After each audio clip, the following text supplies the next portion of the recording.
Seorang pemimpin di kantor ya nyebut-nyebut jasanya, ya, nyebut-nyebut kontribusinya. Ini ya perusahaan ini saya loh yang awal-awal ini nih. Nah, kalau sering-sering nyebut kayak gitu, itu karisma habis, ya. Semua berjasa kok. Suami berjasa, istri juga berjasa, ya kan? Kalau ternyata akhirnya bisa rezeki membaik, ya itu alhamdulillah itu rezeki bersama. Buktinya sebelum nikah rezekinya gitu-gitu aja, ya kan? Nah, setelah nikah didoakan sama mertuanya, didoakan sama istrinya, nah baru rezekinya membaik, kan gitu ya. Nah, jadi jangan ada apa tuh ya perasaan berjasa itu. Andai kata ada pun mending diam aja lah, jangan disebut-sebut. Ya, itu satu. Kedua apa? Sering mengeluh capek. Ya, sekarang misalnya ya kita di kantor, kita jadi atasan, kita ketemu sama bawahan ya, selalu ngomong ah capek, capek, aduh capek, capek, capek. Itu rasa hormat kita sama dia akan berkurang. Begitu juga andai kata kita ya punya atasan lagi gitu ya, dia juga ngeluh capek, capek. Itu juga wibawa dia akan berkurang. Ya, akhirnya Pak karisma juga berkurang. Dan ada lagi yang ketiga sebenarnya ya, ini jarang orang pahami ya, sering kita bablas selama ini apa itu? Menunjukkan sikap mengantuk ya atau menguap di hadapan orang-orang yang kita pimpin. Tentu ini pada proporsinya teman-teman ya. Andai kata memang udah waktunya tidur, mengantuk ya wajar ya. Tapi kalau kita setiap kali ngumpul sama keluarga tuh, gitu ya. Tiap ngomong sama istri gitu juga, mengantuk, mengantuk, itu karisma kita akan habis itu. Anak pun juga respect sama kita. Ini hal sepele ini, ya. Dan memang secara etika ya udah nggak tepat kan gitu. Tapi secara teknis pun ternyata ya hal yang disepelekan ini itu bisa mengikis karisma kita dan ternyata itu tidak sepele, ya. Nah, jadi memang kalau kita ngobrol sama istri, ngobrol sama anak, tunjukkan memang diri kita antusias. Harusnya alami antusias. Tapi andai kata belum antusias pun, ya sudahlah pura-pura antusias aja. Jangan ngantuk, jangan nguap, ya. Ini memang mesin tenaga uap apa? Uapnya keluar terus, gitu kan ya. Nah, terus apalagi nada yang naik ke istri. Ya, jadi adalah benar adalah kita ini ya laki-laki adalah imam ya, tapi bukan berarti berhak naik nada seenaknya atau yang namanya membentak istri. No, ya. Dia mungkin taat, dia mungkin nurut, namanya wanita Indonesia apalagi muslimah ya, dia pasti taat aja. Tapi itu karisma kita habis, menyulitkan kita untuk memberikan arahan yang berikutnya, ya. Sama juga seorang atasan di kantor, dia bisa merintah dengan membentak ke bawahannya, bisa bisa, tapi kan karismanya habis, ya. Nah, yang kelima, sebenarnya ada banyak nih ya. Jadi karisma krisis ini ada macam-macam ya. Cuma saya pilihkan lima aja nih yang buat sehari-hari kita. Yang kelima adalah Pak, sikap kasar terhadap anak. Jadi bagi seorang ibu, yang paling dia sayangi siapa? Anak, pasti udah. Kita ini adalah kesayangan oleh ibu kita masing-masing, ya kan? Jadi anak tuh kesayangan ibunya. Lah kita marahin tuh anaknya, ya, kesayangan dia. Itu pasti juga dia tuh kena, ya. Apalagi kalau misalnya nih kayaknya nih anak nih nggak beres, berarti kita menganggap apa didikan si istri nih nggak beres. Nah, jadi ini lima hal yang kita sadar atau tidak sadar bisa mengikis karisma seorang imam, seorang laki-laki ya di hadapan keluarganya, ya. Dan ada satu lagi sebenarnya itu tersirat ya, apa itu? Kalau misalnya gini, kalau udah terlanjur gimana Mas Ibu? Udah terlanjur soalnya kan gitu ya. Udah bertahun-tahun gimana caranya nih? Nah, kita minta maaf satu hal, kedua apa? Tobati ya. Jadi tobati kesalahan-kesalahan kita masa lalu. Kadang-kadang ini mohon maaf ya, saya ngomong apa adanya. Kadang-kadang kesalahan kita entah itu pada istri atau kesalahan kita sebelum pernikahan itu yang bikin kita sulit mimpin yang namanya rumah tangga.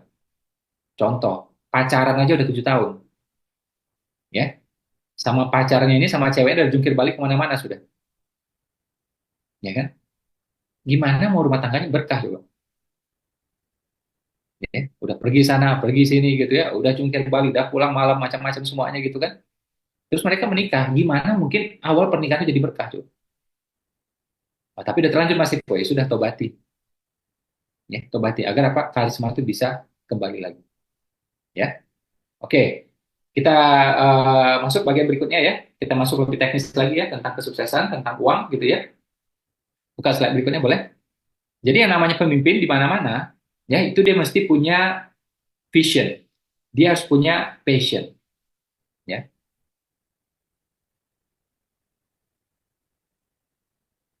Nah ini ya, ini adalah keluarga Toyota, ya pendiri Toyota gitu ya. Nama keluarga adalah Toyoda sebenarnya, ya Toyoda. Ya, nama bisnisnya Toyota pakai T. Kalau nama aslinya adalah D ya keluarga. Coba lihat balik ke saya. Jadi kalau laki-laki kalau laki-laki itu memang namanya dia pemimpin ya. Jadi memang dia harus punya visi. Semua orang harus punya visi. Tapi namanya imam, namanya pemimpin harus lebih punya lagi visi itu. Ya. Dan visi ini agar bisa tercapai apa perlu namanya itu passion. Ya, gelora membara untuk mencapai itu. Ya. Nah, kalau pemimpin perusahaan ya sudah dia berpikir tentang perusahaannya. Kalau kita nih sebagai laki-laki kita sebagai imam adalah apa? Ya udah rumah tangga kita ini. Makanya tadi ada yang menyebutkan ya memastikan ya pasangan ya anak-anaknya selama dunia akhirat, selama dari api neraka itu benar ya. Jadi kalau menurut saya kategori romantis itu seperti apa? Saya pernah tulis juga waktu itu di Instagram. Romantis itu adalah bukan soal puisi, bukan soal lagu, bukan soal kasih bunga, bukan juga kasih ya yang kayak gitu-gituan bukan. Surprise apa no. Ya, romantis itu adalah memastikan istri kita selamat ya sampai nanti ya dunia dan akhirat sampai di akhirat. Selamat sampai jannah. Itu baru romantis ya. Kita pakai lagu, pakai puisi ya. Istri nyemplung di neraka. Apa gunanya coba? Apa gunanya coba? Nggak ada gunanya. Dan laki-laki ya begitu masuk usia 30 tahun, ingat nih ya kata filosofi barat gitu ya. Laki-laki kalau masuk usia 30 tahun itu cuma ada dua, mapan atau bokeh, nggak ada kategori yang lain. Nggak ada yang lain. Ya, jadi kalau ganteng, muka kayak artis Korea, nggak guna. Badan atletis, itu hampir-hampir nggak ada guna. Humoris, romantis, hampir-hampir nggak ada guna. Ya, yang berguna buat kehidupan rumah tangga adalah apa? Kemapanan. Nah, cuman kan filosofi barat. Kalau kita tambah lagi, kemapanan dan keimanan dia. Itu yang paling berguna. Jadi andai kata misalnya ganteng, kayak artis Korea, itu bonus. Bukan itu yang utama. Andai kata badannya atletis, itu bonus. Andai kata humoris dan romantis, itu bonus. Ya, jadi itu ibaratnya kayak ya kemasannya lah. Yang utama adalah apa kemapanan dia dan keimanannya dia. Ya, itu visinya seorang laki-laki. Sehingga setiap kali memutuskan arahnya ke sana. Contoh, ya kenapa ini saya bahas? Ya, tadi yang kita ambil analogi ini perusahaan ya. Jadi kalau perusahaan ya kayak Toyota dia visinya jelas gitu ya. Nah, buat kemajuan Jepang, buat kemajuan dunia gitu ya. Nah, kita bahas tentang rumah tangga. Jadi contoh ya, kalau misalnya laki-laki itu punya visi ya dan itu diterapkan dalam kehidupan sehari-hari. Contoh, ketika dia memutuskan anak mau sekolah di mana, dia akan cari mana yang akan dia membuat anak itu sukses di masa depan dan sukses sampai akhirat. Kan gitu. Kalau ternyata di sana anak tuh tambah nakal, ya ngapain? Atau cuma sukses dunia saja, ya, tapi kira-kira dia bikin jauh dengan agama, ya ngapain? Nah, itu namanya visi. Ya, visi itu kan kayak begin with the end of mind. Jadi mulai dari akhir. Akhirnya ini apa, baru kita tarik ke depan apa gitu. Ya, termasuk juga memulai usaha misalnya. Usaha yang gimana nih? Oke lah dapat untung, semua usaha bisa dapat untung, ya kan? Hiburan malam pun bisa dapat untung. Tapi mana nih yang usaha ini bagus buat jangka menengah dan jangka panjang nanti di akhir. Kalau ternyata untung, tapi di akhir aku jadinya susah, anakku susah, istriku susah, ya ngapain? Ya kan? Nah, dipilih teman-teman. Saya menyarankan ya buat istri kita, andai kata berbisnis ya, itu utamakan yang memang dominan berada di rumah, saran saya. Ya, kalau buat istri. Terus juga pilih barang itu, saya udah ngomong nih sejak 10 tahun yang lalu ini, bukan sekarang saya, udah lama, bahkan belasan tahun yang lalu. Jadi ada bisnis itu memang khas wanita, yang membuat dia lebih terjaga. Contoh ya, kalau dia itu jual misalnya baju muslimah, dia jual baju anak, dia jual suplemen, dia jual skincare, ya, dia ngurus sekolah, ya, dia ngurus laundry, itu kemungkinan besar akan ketemu dengan wanita lain. Jadi dia wanita, ya, dia kalau menjalankan bisnis seperti itu, dia akan ketemu wanita yang lain. Jadi insya Allah lebih terjaga. Dan usahakan yang memang bisa dijalankan dari rumah. Karena bagi wanita ini rumahnya adalah istana. Ya, sesekali keluar boleh nggak? Boleh. Tapi jangan keluar mulu jadinya. Ya, kalau keluar mulu kan kita tahu lah implikasinya seperti apa. Nah, jadi ada juga kategori bisnis yang dipilih gitu teman. Contoh nih ya, contoh. Misalnya wanita nih, dia buka bengkel. Boleh nggak? Boleh. Halal nggak? Halal. Tapi kemungkinan besar customer-nya siapa? Laki-laki. Ya, jual apa? File tracing misalnya. Boleh nggak? Boleh. Halal nggak? Halal. Tapi kemungkinan yang datang ke dia, yang kontak ke dia siapa? Kemungkinan besar adalah laki-laki. Nah, itu contoh Excel seperti itulah. Jadi boleh nggak ya? Boleh-boleh aja, nggak apa-apa. Cuma kalau saran saya, kita kan pengen yang lebih oke lagi, yang lebih nyaman lagi. Gitu. Ya, nah pilih bisnisnya teman-teman. Ya, jadi kita zaman sekarang ini enak banget, informasi serba luas, serba transparan. Kita bisa dapatin informasi dari mana saja, yang sesuai dengan apa yang tadi saya omongkan. Ya, oke, kita buka lagi slide berikutnya. Jadi ya teman-teman, andai kata misalnya hari ini kita belum nah alhamdulillah kita sudah punya forumnya, sudah belajar ilmunya saat ini, ya. Insya Allah dari sini kita membuat keputusan. Lanjut lagi, next.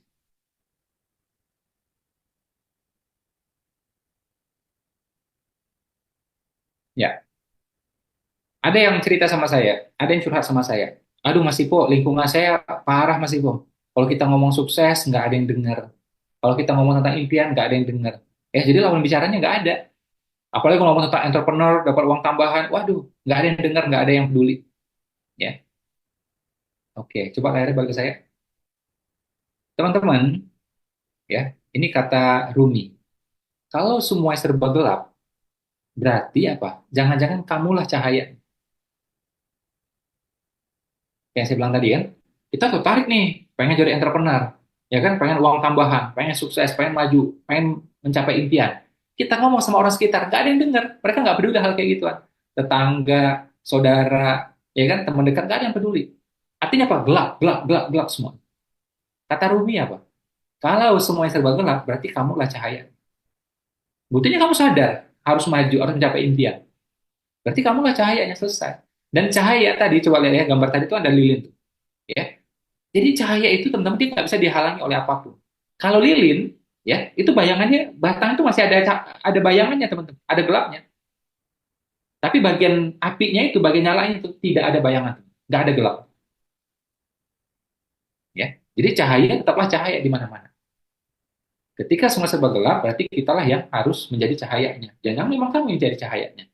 Nah, contohnya ya, saya bilang teman-teman ya, hari ini banyak di antara kita yang mungkin belum sadar ya pentingnya pendapatan tambahan, income tambahan, ya, pentingnya memulai bisnis dari rumah, pentingnya mempersiapkan ya income kedua ya selain kerjaan kita. Nah sekarang kita ikut seminar ini mudah-mudahan kita tambah paham bahwa oh iya tanggung jawab penafkahan ini di pundak aku. Satu hal. Kedua, inflasi selalu terjadi teman-teman. Ya, inflasi selalu terjadi. Indonesia itu angkanya sekitar 8%, 10% sampai 12% setiap tahunnya. Ya. Makanya nggak heran kan?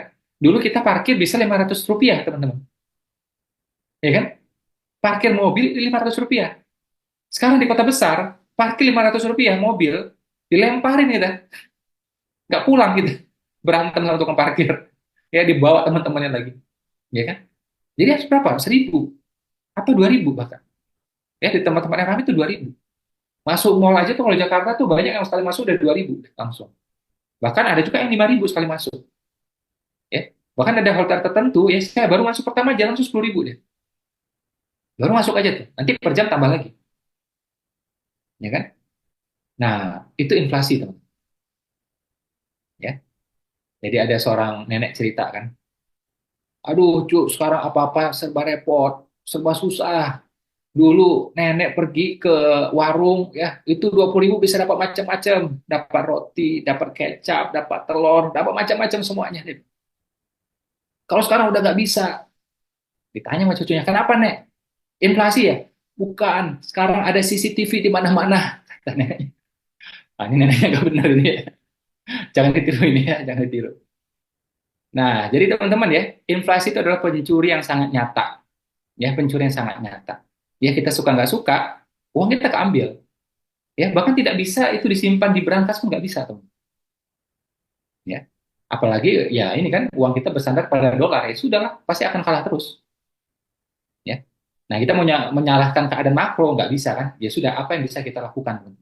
Saran saya, kita punya pendapatan tambahan, income tambahan, berbisnis dari rumah. Kalau teman-teman hari ini punya kerjaan, alhamdulillah, ya coba rintis bisnisnya.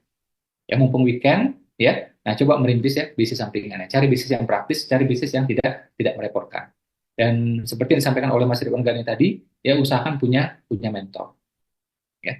Nah, sambil jalan ya kita dalam mengelola bisnisnya teman-teman ya, atau misalnya nanti kita berperan sebagai imam gitu ya di rumah tangga kita, itu pasti muncul yang namanya masalah. Muncul apa teman-teman? Ya, gini, saran saya teman-teman ya, ini kita nih sekarang nih apa-apa serba sosmed, jadi kadang-kadang ada berbahaya menurut saya. Ada masalah dikit posting, ada masalah dikit story, ya kan? Itu nggak baik menurut saya. Apapun itu, apalagi masalah rumah tangga, itu kan aib kita. Ngapain dibuka-buka coba?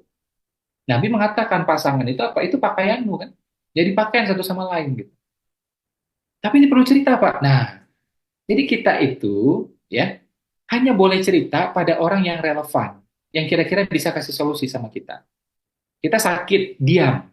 Sakit, diam. Boleh nggak cerita? Boleh. Sama siapa? Mungkin istri kita, atau siapa? Dokter, yang kira-kira bisa kasih solusi. Itu aja.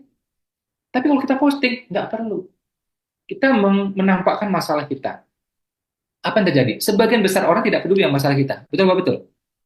Sebagian orang berharap masalah kita memburuk. Sebagian orang adu sial sama kita. Kamu demam ya? Oh, aku nih sampai kena di dung, gitu kan. Kamu keserempet motor ya? Aku kena tabrak mobil. Kamu handphonenya jatuh ya? Oh, aku handphone remuk. Adu sial dia. Ya, jadi sebagian berharap masalah kita memburuk, sebagian berharap apa? Sebagian tidak peduli dengan masalah kita, sebagian lagi adu sial sama kita. Hanya segelintir orang yang peduli dengan masalah kita. Ya, contoh kita punya masalah rumah tangga, boleh nggak cerita? Sebisa-bisanya nggak cerita. Tapi kalau memang kita sama istri sama suami nggak cocok misalnya, andai kata mau cerita juga boleh. Sama siapa? Orang tua kita atau mertua kita. Nggak mempan juga mungkin sama kiai kita, ustadz kita. Jadi nggak semua orang yang tahu, segelintir aja yang tahu. Ya, dan pas kita cerita dapat solusi.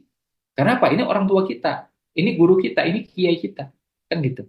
Sama juga kita punya motor rusak. Cerita ke siapa? Ya ke montir. Nggak perlu cerita di story, nggak perlu cerita di sosmed kan, nggak ada gunanya. Ya. Kenapa ini saya bahas teman-teman? Ya ini ada kesamaan antara imam dan entrepreneur. Apa itu? Jadi entrepreneur yang sukses itu adalah apa? Saya pelajari ya dari apa nih ya, orang-orang terkaya di dunia ya, dan juga disampaikan oleh beberapa presiden Amerika. Apa itu? Bahwa yang sukses itu adalah siapa? Pemimpin yang sukses seperti apa? Dia bisa mengelola pressure, bisa mengelola pressure. Seiring levelnya makin naik, pasti pressure makin besar. Ya, jadi ada dua nih, problem dan pressure. Ya, ada problem yang bawa pressure, ada yang problem tidak membawa pressure. Ada juga datang serentak, problem dan pressure. Pressure itu tekanan, ya. Nah, jadi yang sukses itu adalah siapa? Entah dia entrepreneur, entah dia leader, ya, imam di rumah tangganya yang bisa mengelola pressure ini. Ada orang ketika ada pressure ini, akhirnya apa? Gampang marah, reaktif. Begitu ada pressure, sikapnya kasar pada orang di sekitarnya.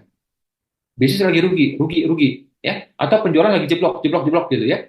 Nah, dia kesel nih. Imbasnya adalah apa? Ke istri, ke anak. Ini pun nggak boleh, teman.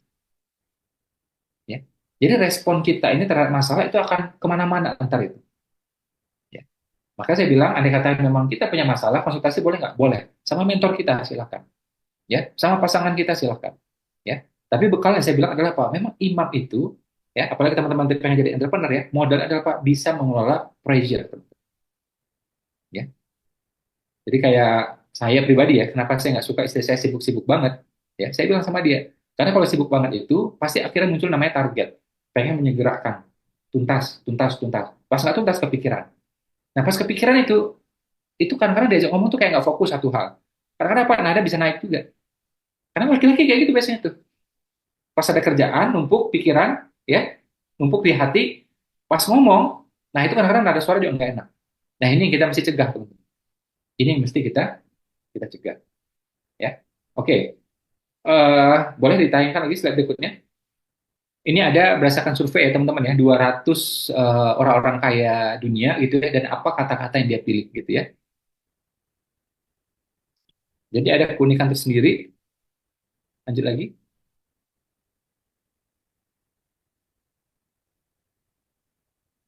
Ya. Jadi orang rata-rata akan ngomong apa? Wah, mentok nih. Wah, sulit nih. Aku nggak bisa nih. Waduh, gagal. Ah, capek banget. Nah, ini orang rata-rata. Tapi apa yang dilakukan oleh orang-orang kaya ini, ya? Dia tipsnya seperti apa? Coba kita lihat. Lanjut lagi, next. Nah, dia tidak ngomong kata mentok, tapi dia ngomong apa? Solusi. Ya, wah lagi mentok nih. Enggak, dia nggak ngomong kayak itu. Dia ngomong, aku lagi berusaha cari solusi.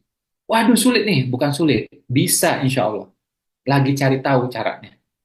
Ya.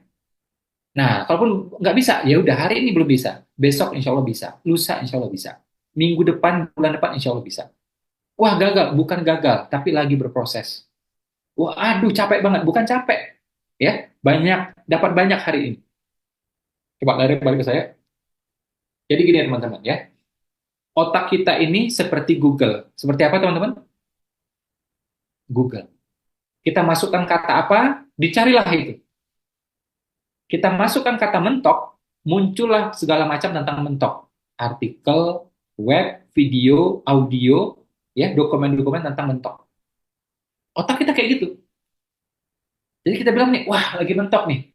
Nah, segala memori tentang mentok muncul. Suaranya, fenomenanya, gambarnya, bahkan aromanya. Ini muncul semua ini. Bahkan bayangan mental terhadap mentok itu muncul juga. Yang belum kejadian, teman-teman. Yang sudah berlalu muncul, yang akan pun ya, yang akan muncul juga. Segala yang terkait tentang mentok muncul semua. Kalau kita sebut kata mentok. Ya. Tapi memang mentok masih kok, jangan disebutkan. Sebutnya apa tadi? Lagi cari solusi. Artinya apa kata yang muncul? Kata yang muncul adalah solusi. Kayak Google teman-teman. Diketikkan kata solusi, muncullah segala artikel, video, ya audio tentang solusi. Begitu juga otak kita nih, lagi nyari solusi. Mentok ya? Nggak mentok, lagi cari solusi. Ya, dicarilah ya kenangan, rekaman masa lalu, pengalaman masa lalu tentang solusi. Ya, pengetahuan kita tentang solusi, gambar, visual, semua tentang solusi muncul semua. Atau bayangan masa depan tentang solusi muncul semua. Karena itu pepatah barat mengatakan, what you focus on expand. Apa yang kita fokuskan akan membesar. Kalau kita fokusnya pada solusi, solusinya akan muncul semua. What you focus on expand. Tapi kalau kita bilang mentok, mentok ini akan membesar, teman. Ya, what you focus on expand. Apa yang kita fokuskan membesar. Fokusnya pada mentok, mentoknya makin besar. Anak saya rewel, Pak. Anak saya rewel, Pak. Benar dia rewel. Tapi coba perhatikan, apakah 24 jam dia rewel? Paling banter 45 menit, kan? Ya. Nah, jadi pas rewel itu kita bisa ganti katanya. Bukan rewel, kan gitu. Lagi banyak maunya. Ya kan? Calon orang sukses soalnya banyak maunya dia. Hah, bagus. Calon orang sukses banyak maunya, kan bagus. Ya kan? Dan coba kita syukuri ini ya. Dia apakah 24 jam rewelnya? Enggak kok. Dihitung total cuma 40 menit. Artinya apa? 23 jam dia nggak rewel. Nah, kita fokus pada apa? 23 jamnya yang dia tenang, damai. Gitu. Apa yang kita fokuskan akan membesar, teman. Tapi kalau ini rewel, rewel, rewel. Yang awalnya 40 menit, nanti bisa 2 jam loh. Yang awal 2 jam, bisa 12 jam loh. Tergantung kita kan. What you focus on expand. Ya, otak kita ini seperti Google, teman. Ya. Nah, ada kerjaan nih. Ya, entah itu di rumah tangga, entah itu pada bisnisnya, pada karirnya, gitu ya. Waduh, sulit nih. Yang direkam adalah kata sulit. Sulitnya akan membesar ya. What you focus on expand. Kayak Google tadi. Ya, segala dokumen tentang sulit itu keluar semuanya. Kenangan kita, ya, pengalaman kita tentang sulit itu muncul semuanya. Kata Google pada Google ya, itu keluar semuanya. Tapi kalau kita bilang, oh bukan sulit, tapi apa? Lagi cari tahu cara. Berarti yang kita keluarkan kata apa? Cara. Ya, kayak Google tuh segala macam tentang cara keluar ya. Otak kita juga seperti itu, teman. Ya, ini pilihan. Termasuk juga ya berapa hari lalu saya posting tentang kata capek kan.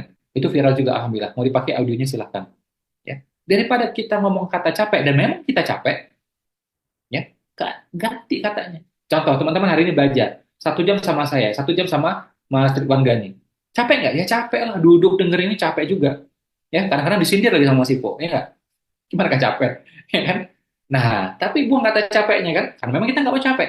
Kalau kita sebut kata capek, otak akan menguatkan kata itu. Akhirnya mata meredup, ya. Sel-sel juga pengennya tuh kayak rebahan. Otak juga kayaknya pengen rehat. Nah, nggak bagus jadinya. Daripada ngomong kata capek, bilang apa? Aku dapat banyak hari ini. Capek, kalau kegiatan itu mengarah pada lillah, nggak mungkin sia-sia. Pasti dapat banyak. Kerja, ngantor. Capek nggak? Ya capek. 1 jam perjalanan kalau di Jakarta. Ya kan? Di kantornya 7 jam, 6 jam. Ya capek. belum lagi lemburnya, belum lagi ada office politik, belum lagi kadang-kadang dimarahin sama atasan. Jujur aja capek kan gitu. Tapi buang kata capeknya. Pas pulang ngomongnya ada apa? Dapat banyak hari ini. Dapat ilmu, dapat pengalaman, dapat nafkah juga, gitu ya. Dapat banyak. Teman-teman hari ini ikut Zoom ya. Nanti mungkin siang ada lagi, sore ada lagi misalnya. Capek nggak ya capek, tapi buang kata capeknya. Bilang apa? Dapat banyak hari ini. Tadi pagi aku belajar sama Mas Ipo, sore nanti belajar parenting, dapat banyak hari ini. Bukan capek, dapat banyak. Teman-teman pergi olahraga, capek nggak? Capek. Saya bilang nggak capek olahraga, ya. Tapi buang kata capeknya ganti apa? Dapat banyak hari ini. Lebih sehat, nafas lebih teratur, ya otot-otot juga kayaknya makin asik kayaknya gitu. Ya badan jadinya enak gitu. Nah, jadi selagi kita itu teman-teman ya capeknya sesuatu yang benar di garis yang Allah sukai, pasti dapat banyak. Pasti. Jadi daripada kita ngomong capek, lebih baik ngomong apa tadi? Dapat banyak hari ini. Capek jualan, capek kerja, capek olahraga, ya kan? Capek belajar, ganti. Dapat banyak hari ini. Ini jualan juga capek kok, ya kan? Tapi teman-teman saya mau tanya, kerjaan apa yang nggak capek? Tidur aja capek, coba aja tidur 9 jam. Capek loh, bangun-bangun tuh, waduh, capek loh rasanya itu. Bengong 3 jam, capek loh, coba aja bengong. Ya, capek bengong itu. Bener udah itu. Dan kalau kita mengeluh itu, teman-teman ya, ini ya, kita sebagai imam mesti paham nih. Kalau kita mengeluh, itu apa yang kita inginkan malah menjauh. Saya ulang ya, kalau kita mengeluh, apa yang kita inginkan akan menjauh. Nah, jadi tergantung aja nih, contoh ya, masalah utang misalnya. Ada yang punya utang di sini? Nggak usah dijawab, mukanya kelihatan. Tersinggung, tersinggung. Salah sendiri kenapa ikut acara ini. Ya, insya Allah cepat lunas ya, insya Allah. Amin. Karena itu ikut acara ini masih po ya, biar belajar, biar dapat ilmunya. Oke, good. Ini misalnya nih, kita punya utang, ya kan? Itu memang ngisi kan di kepala kita gitu, kepikiran gitu, ya. Nah, apa saran saya? Pertama ya kita minta ridho dari yang si pemberi utang satu hal. Kedua, memang kita berusaha cicil. Dan kita pakai kalimat yang tadi, apa yang kita fokuskan akan membesar. What you focus on expand. Jadi kita perbanyak adalah apa? Uang masuk. Dari mana uang masuk ini? Mungkin dari lembur, kalau kita kerja, atau dari kita jualan. Gimana bisa terjadi penjualan? Karena kita banyak penawaran. Kok bisa banyak penawaran? Karena banyak pertemuan. Jadi yang dominan di kepala kita adalah perbanyak pertemuan, perbanyak penawaran. Bagian jualan. Ya, kalau mau kerja berarti ada lembur, kan gitu ya. Nah, intinya uang masuk, uang masuk. Nah, ini akan membesar, teman-teman, di kepala kita. Tapi, nah ini muncul godaannya, muncul tantangannya. Yang ngasih utang tuh marah sama kita, misalnya. Kamu ini janjinya 2 bulan bayar, sekarang udah 8 bulan tak bayar-bayar. Aku perlu nih buat sekolah anak.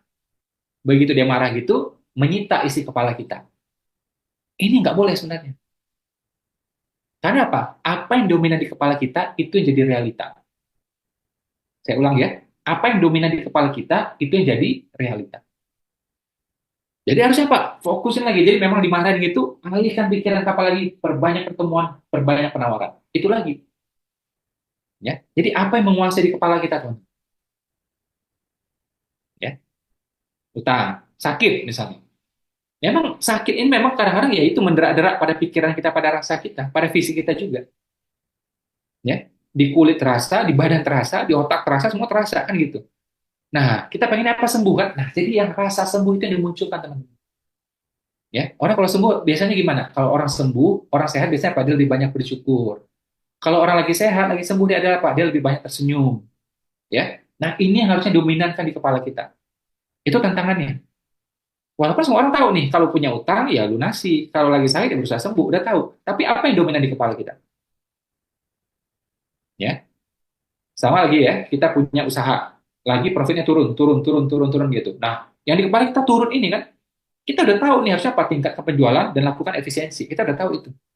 Tapi kalau yang dominan di kepala kita, ini ya, Agustus kemarin turun, September turun, Oktober, November juga turun. Ya Desember, Januari ini turun juga nih. Nah, pikiran kita tentang turun, teman-teman, kemungkinan besar Februari akan tambah turun. Ya, jadi langsung nih kita pikir ada apa? Oh ya, gimana biar nggak turun? Tingkatkan misalnya salesnya, omsetnya, ya, dan lakukan efisiensi biar profit meningkat. Kan cuma dua itu aja nggak ada lain kan? Ya, jadi sibukkan kita pada ini nih. Sehingga apa? Yang kata turun tadi tidak mendominasi kepala kita.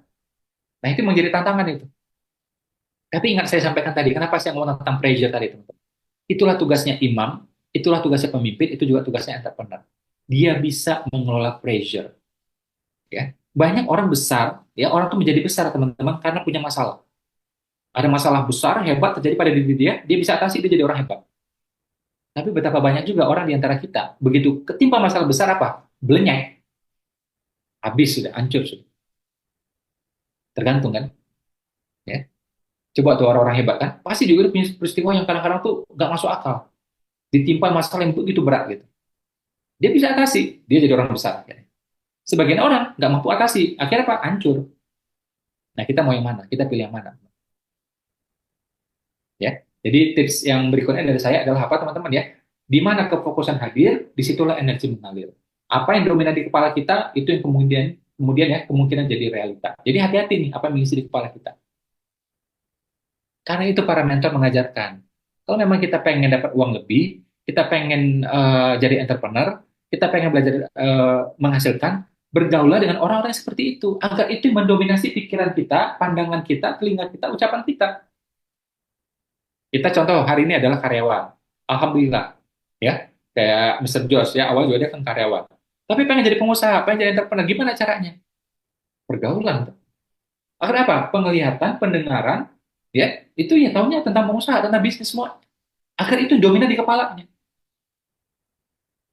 Sebagian kita pengen jadi pengusaha, temannya karyawan, dirinya karyawan, tetangga karyawan, saudara-saudaranya karyawan. Pas kumpul ngomong sebagai karyawan semua, gaji, tunjangan, ngomong pasti itu mulu aja udah. Ya, oh di tempat aku bagus loh. Ya ada itu, ada ruang ruang kerjanya lebar bagus. Ya, kalau di kantor aku pakai dasi kerjanya. Ya, kalau kamu tunjangannya berapa? Jadi muter-muter itu terus. Katamu jadi pengusaha, nggak masuk akal ini teman-teman. Ya, kita mau jadi seperti apa? Kita bergaul ke situ. Wah kalau gitu kan namanya pilih-pilih teman masih kok enggak, ya semua jadi teman kita. Yang miskin jadi teman, yang kaya juga jadi teman. Cuma masalahnya teman miskin kita kan udah banyak, ya enggak? Udah banyak kan? Pasti udah banyak, yakin saya. Yang kayanya belum ini kan. Teman kita yang karyawan pasti udah banyak, yakin saya. Ya kan? Teman-teman pengusaha yang belum kan? Nah itu harusnya dibanyakin. Kalau teman kita karyawan semua, itu namanya pilih-pilih teman itu. Temannya miskin semua, berarti pilih-pilih teman itu. Harusnya kalau menjadi pribadi yang supel, semua jadi kawan, semua jadi teman. Ya, yang miskin jadi teman, yang kaya juga jadi teman. Karyawan jadi teman, pengusaha jadi teman. Ah itu baru adil teman. Jadi selama ini kita jangan-jangan nggak adil, temannya miskin semua, itu nggak adil teman-teman. Itu namanya pilih-pilih teman. Yang miskin dikumpulin semua gitu kan. Nah, nggak benar itu. Coba Rasulullah, Rasulullah itu coba beliau yang menjadi sahabat adalah siapa? Utsman, yes. Abraham bin Auf juga yes. Tapi Abu Zar ya juga. Bilal ya juga. Adil kan? Yang kaya ada, yang miskin juga ada. Itu baru adil. Nah, kita ini yang nggak adil nih. Ngumpulin orang miskinnya kebanyakan. Oke. Terus masih tentang pressure ya teman-teman ya. Ini saya suka banget bahasnya gitu ya, karena ini jarang-jarang saya bahas selama ini. Sekarang saya bahas ke publik gitu ya. Jadi ini ada kisah menarik ya, analogi gitu ya. Tapi ini kisah nyata. Di Australia itu ada namanya terumbu karang eh, Great Barrier Reef ya. Great Barrier Reef. Jadi terumbu karang yang sangat besar, namanya Great Barrier Reef. Itu katanya paling besar sedunia, paling masif sedunia, dan katanya juga paling indah. Saya terus terang belum pernah ke sana, cuma lihat fotonya aja gitu ya, videonya aja. 2 kali ke Australia, tapi nggak ke sana gitu. Nah, tapi kalau saya lihat videonya, itu katanya paling indah sedunia. Tapi ada kabar menarik. Kita nggak bahas tentang karangnya di sini, tapi tentang pesan-pesan di balik itu. Jadi itu karangnya, yang sebelah dalam, yaitu warnanya agak pucat. Ya, karang sebelah dalam agak pucat. Yang bagian luar itu terang ya dan hidup gitu. Jadi dia bertumbuh terus itu. Udara terang, indah, hidup lagi. Bertumbuh terus dia. Kenapa coba? Ternyata yang bagian luar itu sering apa? Kena ombak, diterjang ombak. Kena badai, diterjang badai. Itu yang bikin dia hidup. Yang sebelah dalam jarang kena ombak, jarang kena badai. Akhirnya apa? Sebagian besar mati. Dan warnanya nggak bagus. Warnanya apa? Cenderung pucat. Itu kehidupan. Ya. Jadi yang ditempa masalah itu dibikin dia naik level. Ya makin bertumbuh dia. Kalau dia sikapi dengan tepat. Ya. Nah, ketika muncul masalah, tadi kita udah bahas. Nggak usah diumbar ke orang lain. Ngomong pada orang yang tepat aja. Masalah bisnis, ngomong pada mentor bisnis. Selesai. Masalah motor, ngomong pada montir motor. Selesai. Ya. Ada penyakit, ngomong sama dokter. Orangnya tertentu aja, yang relevan aja. Yang kira-kira bisa kasih solusi. Kita mulai usaha nih. Jangan teman-teman berpikir semua akan mendukung. No. Rata-rata nggak mendukung. Termasuk orang terdekat biasanya. Tapi saya mau kasih kabar baik. Apa itu, teman-teman? Kalau pengusaha besar, justru pengusaha besar, teman-teman, udah jadi miliarder, itu tidak pernah meremehkan bisnis orang lain. Yang meremehkan siapa? Yang itu yang masih ecek-ecek semua, ya. Kita latihan nih olahraga, baru pemula kan gitu ya. Mungkin badan agak gemuk, mungkin badan agak kurus misalnya gitu ya. Ya sudahlah, kita ikut fitness misalnya. Itu kalau sudah praktisi fitness beneran, nggak mungkin meremehkan. Yang meremehkan siapa? Ah, itu baru 3 bulan fitness tuh biasanya. Ya. Jadi para yang pro itu, pengusaha yang pro, atlet yang pro, ya, atau orang yang sudah sukses itu tidak pernah meremehkan pemula. Siapa yang meremehkan pemula ini? Pemula plus biasanya. Dia pemula juga, tapi udah mulailah dia duluan gitu. Ya. Coba perhatikan, coba para miliarder itu. Kita ketemu misalnya Pak Yusuf Hamka, memotivasi ya teman-teman untuk jadi entrepreneur. Dia nggak pernah meremehkan pemula. Yang masih pakai gerobak, nggak pernah diremehin sama dia. Siapa yang meremehkan? Ya orang-orang yang cuma di atasnya sedikit tuh. Ya, usahanya udah pakai agak-agak gimana gitu ya. Nah, diremehkan tuh yang pakai gerobakan. Kan gitu tuh biasanya. Ya. Nah, kalau saya ya sikap yang saya pakai adalah apa? Ilmu tanah. Ilmu apa teman-teman? Diejek diam, diinjak diam. Tapi pelan-pelan nilainya naik terus. Itu tanah. Ya, diejek diam aja. Diinjak diam aja deh. Tapi pelan-pelan nilainya naik terus. Yang ngejek itu pelan-pelan apa? Masuk ke dalam tanah. Ya, lama-lama dikubur juga dia. Ya. Nah, itu tanah, teman-teman. Jadi kalau menurut saya, misal kita diejek atau apapun, selagi tidak mencederai fisik kita, udah abaikan aja. Kecuali apa bisa melukai kita, nah, kita hati-hati, kita menghindar, kita tangkis. Tapi nggak merugai fisik kita, ya sudah abaikan aja. Nggak ada untungnya kan gitu. Ya. Nah, terakhir dari saya ya tentang beberapa pintu di sekitar kita. Tentang apa teman-teman? Jadi ada namanya pintu rezeki, ada namanya itu pintu kebahagiaan, ada namanya pintu kesehatan, ada namanya itu pintu keluarga. Sorry, pintu surga. Ya. Laki-laki adalah imam, laki-laki adalah pemimpin, laki-laki adalah director. Dia meletakkan direction, arahnya mau kemana. Ya. Mau arahnya kemana nih? Pintu rezeki atau pintu kebahagiaan? Nah, ini adalah cara pikir orang rata-rata. Kenapa saya sebut ini? Dia pikir pintu rezeki dan pintu kebahagiaan itu pintu yang berbeda arahnya. Saya klarifikasi teman-teman di sini. Ya. Jadi namanya pintu sukses, pintu rezeki, pintu kebahagiaan itu satu arah semuanya. Bukan berbeda. Kalau aku dapat rezekinya, berarti nggak dapat bahagianya. Ya, aku dapat suksesnya, berarti rumah tangga nggak sakinah.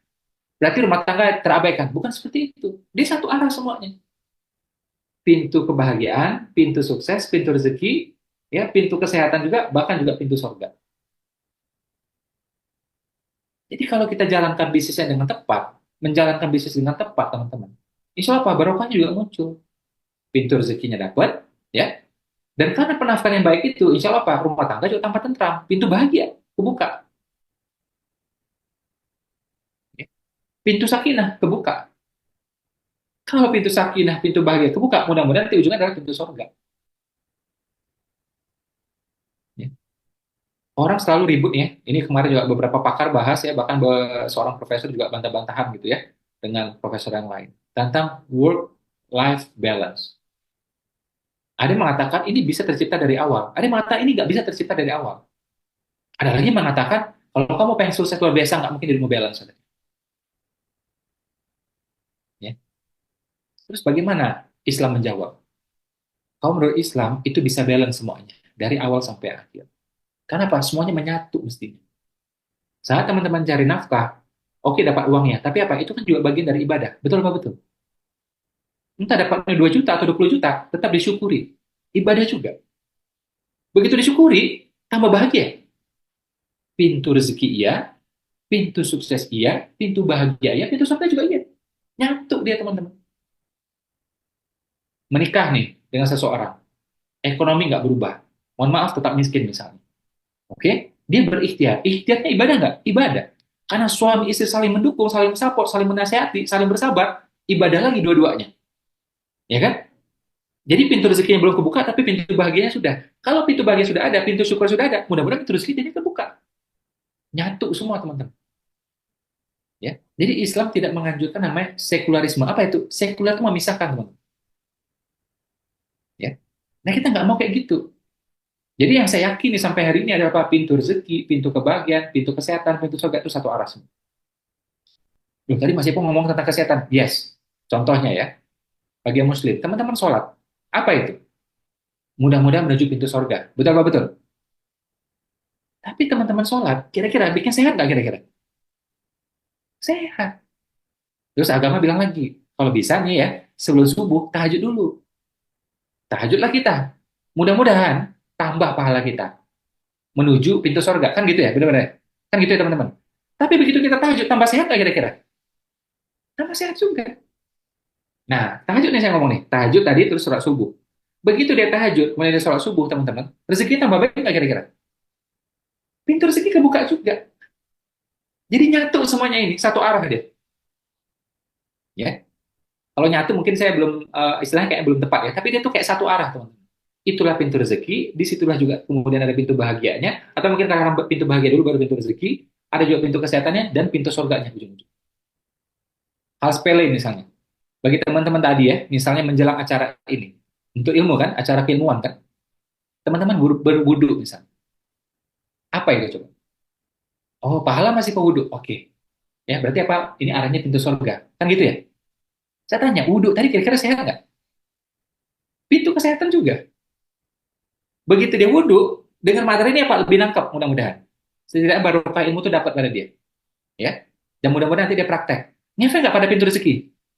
Ngefek juga. Pas dia praktek, bahagia nggak kira-kira? Tambah bahagia. Pintu bahagia juga, teman. Jadi nyatu semuanya. Tidak terpisah. Nah, jadi Alhamdulillah ya. Ini contekan saya gitu ya. Jadi Alhamdulillah teman-teman ya. Jadi kalau dalam perspektif orang beriman, semua ini bukan sesuatu yang terpisah. Ya, jadi kalau ada orang yang berdebat ini harus ini dulu setelah itu, bagi saya enggak. Bagi saya ini nyatu semua, ya. Dan itu insya Allah nanti dapat 5F teman-teman. 5F. Faith, family, friend, ya ini terakhir dari saya. Fit, finance, and fun. Jadi faith and family ini paling atas, ya. Apa itu faith? Iman, family, ya. Terus kalau kita lakukan juga akhirnya apa? Kita hubungan sama teman juga bagus, friend, ya. Hubungan bagus dengan family, hubungan bagus sama friend, ya. Akhirnya apa? Keuangan kita juga bagus, finance kita bagus, ya. Terus kita lakukan ya aktivitas yang memang kira-kira bikin kita sehat, insya Allah kita fit juga, fit. Ya fitness itu sebenarnya kan artinya sehat, teman. Ya. Cuma kalau kita sekarang fitness itu kayak sebuah tempat gitu ya. Nah, sebenarnya kan itu kata benda yang menunjukkan sehat sebenarnya. Kita lakukan ini semua dengan gembira, artinya apa? Dapat fun, 5F, teman. Bahkan 6F tadi, insya Allah. Jadi menyatu semuanya, insya Allah. Kalau bahasa gampang saya, itu namanya nih ya, nafkah, ibadah, hiburan, nyatu semua. Ya. Nah, seorang imam, seorang laki-laki ya harus bisa mengelola ini semua. Bisa mengelola pressure, bisa menyatukan semuanya, ya, bisa melindungi orang-orang di sekitarnya. Mungkin itu saja teman-teman dari saya, ya. Kalau boleh saya nyaran kepada teman-teman, coba cari mentor, punya mentor. Insya Allah dengan ada mentor mempercepat kita ya sampai pada tujuan, insya Allah, ya. Juga kalau bisa ketemu dengan komunitas yang positif gitu ya, yang mengarahkan pada impian kita. Kalau memang kita pengen jadi entrepreneur, baiknya punya komunitas entrepreneur. Tergantung kita. Mas Opik bilang, kalau pengen soleh, bergaul dengan orang soleh. Atau buat katanya gitu, ya kan? Nah, jadi kalau pengen jadi entrepreneur, kita bergaulnya, ketemunya dengan entrepreneur, komunitas juga entrepreneur. Itu saja dari saya. Terima kasih banyak. Kita tutup dengan alhamdulillah.